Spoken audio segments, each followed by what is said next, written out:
Bonjour à tous. Aujourd'hui, nous allons aborder la méthode de rédaction d'un développement construit. Cette capsule vidéo va vous permettre de compléter la fiche méthode Rédiger un développement construit. Pensez bien à la compléter au fur et à mesure. Tout en vous expliquant la méthode, je vous propose également de l'illustrer à partir d'un exemple concret. Cet exemple est le suivant. Dans un développement construit, présente les grandes phases de la Première Guerre mondiale. Il est à noter que tous les sujets du DNB, que ce soit en histoire ou en géographie, commencent de cette manière, dans un développement construit. Les premières étapes de cette méthode se font impérativement au brouillon. La première chose à faire est l'analyse du sujet. Cela vous permettra d'éviter le hors-sujet. Pour ce faire, commencez donc par recopier le sujet sur votre brouillon en sautant des lignes. Pour analyser le sujet, il faudra d'abord le décortiquer et ensuite le délimiter.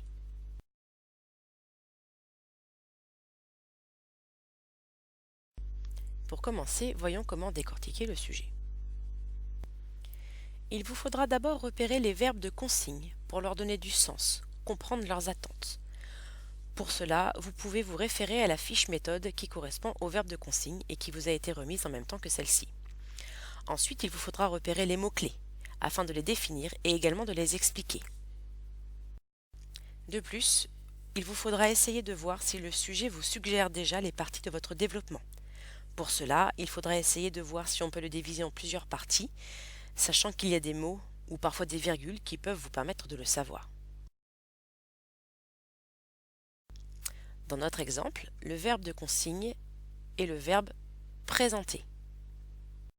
N'hésitez pas à prendre l'habitude de l'encadrer en rouge, comme je le fais ici. Si je me réfère à la fiche méthode des verbes de consigne, le verbe présenter veut dire donner des informations pour dire ce qui s'est passé. Attention, si le sujet choisi en exemple ne contient qu'un seul verbe de consigne, certains sujets peuvent en comporter plusieurs. Il vous faudra alors donner du sens à chacun de ces verbes. Repérons maintenant les mots-clés pour pouvoir les expliquer. Généralement, les mots-clés correspondent à des définitions vues dans le cours ou encore à des mots qui paraissent très importants dans le sujet. Ici, deux groupes de mots-clés, les grandes phases et la Première Guerre mondiale. Prenez également l'habitude de les souligner pour les garder en tête. Les grandes phases correspondent aux étapes, les étapes les plus importantes de la guerre. Et la Première Guerre mondiale correspond à la guerre 14-18. Ces explications peuvent vous paraître simplistes de prime abord, mais dans le stress de l'épreuve du brevet, il peut arriver très vite de partir hors sujet et de s'en mêler les pinceaux. C'est pourquoi, toujours pour éviter le hors sujet, il nous faut maintenant délimiter le sujet. Pour ce faire, il nous faut questionner le sujet à l'aide des 6W. En effet, le moyen mnémotechnique pour se remémorer ces questions est de se remémorer en anglais, à savoir who, qui est concerné par ce sujet, when, quand cela se passe-t-il, ce sont les limites chronologiques, les dates de début et de fin du sujet, where, où se passe le sujet, ce sont les limites spatiales, what, quoi, que se passe-t-il, why, pourquoi cela se passe-t-il, et enfin how, comment cela se passe-t-il, de quelle manière. Concernant notre sujet, qui est concerné par cette guerre? Eh bien, il s'agit des pays de la Triple Alliance et de la Triple Entente, et également des soldats. Quand se passe cette guerre? D'août 1914 au 11 novembre 1918. Où se passe-t-elle? Sur deux fronts, le front ouest au nord-est de la France et le front est à la frontière russe. Que se passe-t-il? Il s'agit d'une guerre mondiale, de la guerre des tranchées, d'une guerre totale. Pourquoi? À cause du fameux esprit de revanche et aussi pour gagner du territoire. Et enfin, comment? Eh bien en utilisant la violence de masse. Maintenant que j'ai analysé le sujet et que je vois davantage où je dois aller, je vais pouvoir mobiliser mes connaissances afin d'y répondre. Quand je mobilise mes connaissances, je commence par sélectionner les connaissances pertinentes, à savoir sélectionner le chapitre concerné, lister les mots-clés, les dates ou événements majeurs, les lieux, les chiffres, les personnages importants en lien avec le sujet ou encore les autres connaissances utiles. Une fois que j'ai sélectionné ces connaissances, je vais pouvoir les organiser en plusieurs parties, c'est-à-dire que je vais les classer dans un plan en 2 ou 3 parties qui correspondent aux parties trouvées dans l'étape 1, sachant qu'une partie correspond à une idée principale. Et au brouillon, je ferai tout ça sous la forme d'un tableau. Pour notre exemple, le chapitre concerné est bien entendu le 3H1, qui parle de la Première Guerre mondiale. Ensuite, au niveau des mots-clés, il faudra penser à la guerre de mouvement, la guerre de position, guerre des tranchées, aux tranchées, à l'armistice ou encore au front. Et enfin, il y aura beaucoup de dates et d'événements qu'il faudra reprendre dans la mesure où nous devons établir les phases, les étapes de la guerre. Donc ici, les dates sont très importantes. Maintenant que j'ai sélectionné mes connaissances, je vais pouvoir les répartir dans mon plan, les classer. Ici, je reprendrai le plan du cours. La première partie correspondra à la première phase de la guerre, la deuxième partie à la deuxième phase et la troisième partie à la troisième phase. Je ne m'attarde pas ici sur le classement des connaissances au sein des 3 parties puisque je reprends exactement ce que vous avez noté dans le cours. Afin de trouver quel type de plan correspond le mieux à tel sujet, n'hésitez pas à vous référer à la fiche méthode les types de plans pour un redéveloppement construit. Ici, bien entendu, le sujet appelle un plan chronologique. Maintenant que vous avez trouvé vos parties et que vous savez ce que vous allez mettre dedans, vous allez pouvoir passer à la dernière étape du brouillon, à savoir rédiger l'introduction. Il est très important de la rédiger d'abord au brouillon. Pour rappel, le rôle de l'introduction est de présenter le sujet en 2 ou 3 phrases, en définissant les mots-clés et en précisant les limites spatiales et temporelles du sujet. Et, si possible, il faut dégager une problématique, une question à laquelle votre développement construit va répondre. Ici, je vous propose une introduction simple mais efficace. Attention, une introduction n'a pas besoin d'être longue pour être efficace.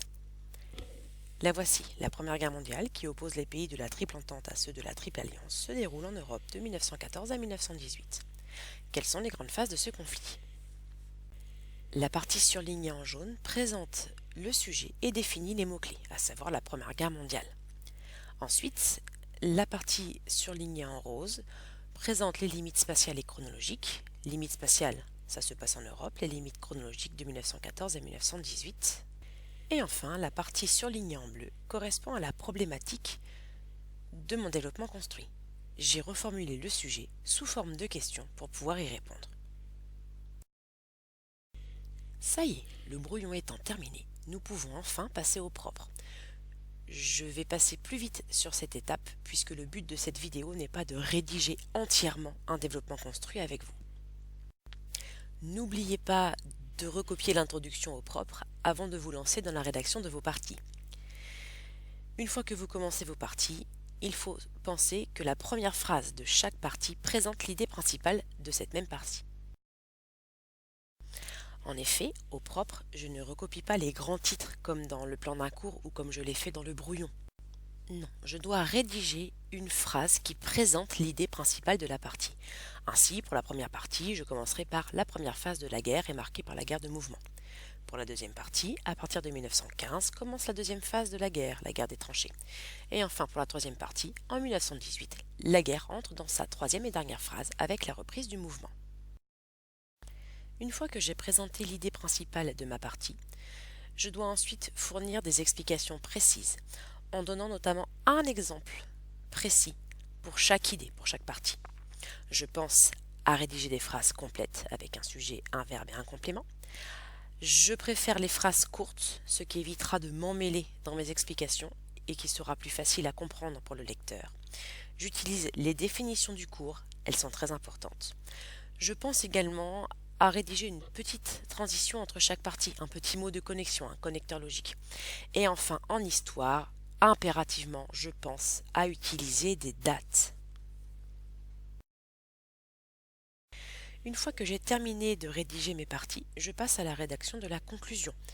Il s'agit d'une ou deux phrases qui vont servir de bilan, de résumé au développement. Et elle doit absolument répondre à l'introduction, à la question de l'introduction. Passons maintenant à la mise en forme de votre développement construit. En effet, qui dit développement construit dit qu'il faut lui donner une forme particulière. Ainsi, il faudra penser à aller à la ligne entre chaque paragraphe, à sauter une ligne entre l'introduction et le premier paragraphe, et entre le dernier paragraphe et la conclusion. Et enfin, il faudra penser à faire des alinéas à la première ligne de l'introduction, à la première ligne de chaque paragraphe et à la première ligne de la conclusion. Cela rendra votre travail beaucoup plus lisible. Enfin, pour terminer, j'aborderai des points auxquels il faut impérativement faire attention. Ainsi, pensez à faire attention à la construction de vos phrases pour qu'elles soient compréhensibles, à l'orthographe, à la ponctuation. Pensez également à soigner votre copie et notamment votre écriture. Il faut écrire le plus lisiblement possible. Ne jamais utiliser le je ou le nous quand vous parlez dans un développement construit. Vous devez impérativement rester neutre, c'est le travail de l'historien. Et enfin, toute rédaction en histoire ou en géo se fait en utilisant le présent historique, c'est-à-dire que vous devez utiliser seulement des verbes conjugués au présent de l'indicatif ou au passé composé. Vous n'utilisez jamais le passé. Et voilà, la méthode de rédaction d'un développement construit n'a maintenant plus aucun secret pour vous. Surtout, pensez bien à ramener votre fiche méthode en classe, vous en aurez besoin très régulièrement.